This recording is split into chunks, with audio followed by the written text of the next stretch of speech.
Good morning, honorable judges and respected teachers. First of all, let us give thanks to God who has given us an opportunity so we can be present today.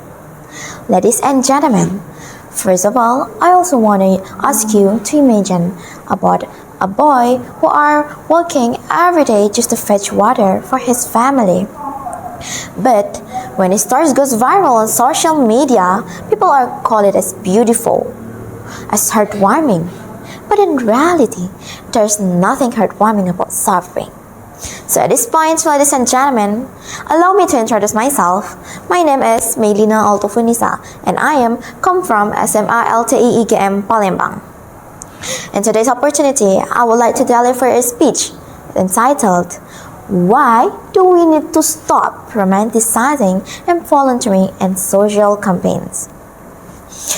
But before I start the speech, let me ask a question to you who are here that ever watch on social media about poverty people are working so hard. Please raise your hand.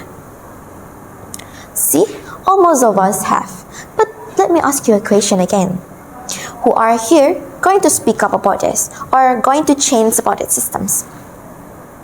We don't know. Okay, let me back to the point.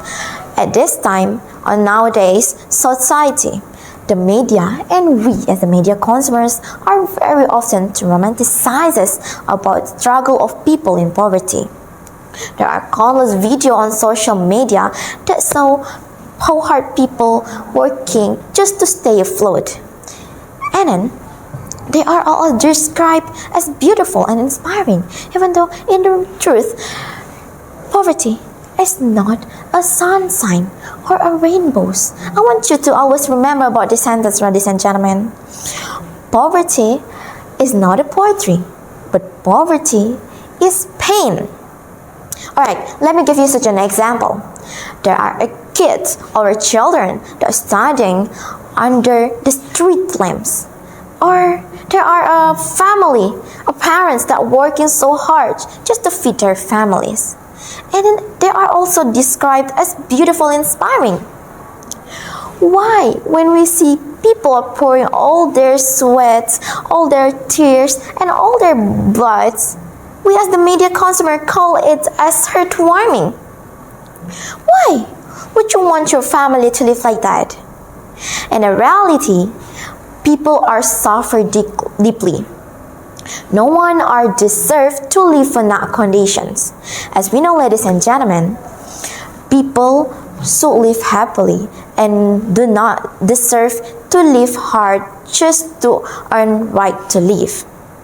Okay, ladies and gentlemen, as we know that media can share about awareness, but does it always help? Or does it actually make poverty looks like an entertainment when we're just liking it, when we're just share the post, moving on, just like there's nothing happened after that. And when we see people on social media or in real life about suffering and poor, it is time to ask ourselves, what caused them to be in that position? What makes them in that position? And what can we do to help them? Ladies and gentlemen, from right now, I want us to change our mindsets.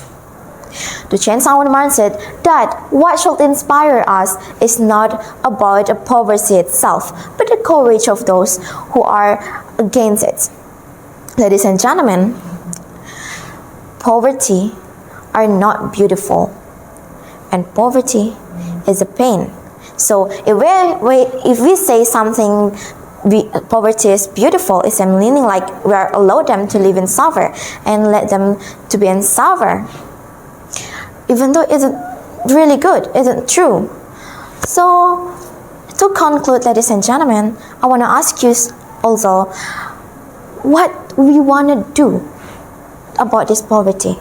Are we want to just keep stand behind the screen, or will we stand together to end it? So ladies and gentlemen, poverty is not a slogan, also not an image. Poverty not used to self-praise, but that poverty is a challenge that must be faced with humanity and collective effort. Ladies and gentlemen, let us replace admiration with action. Also, make the story with a real solution. Let us not only speak about change, but also the real change. Thank you very much.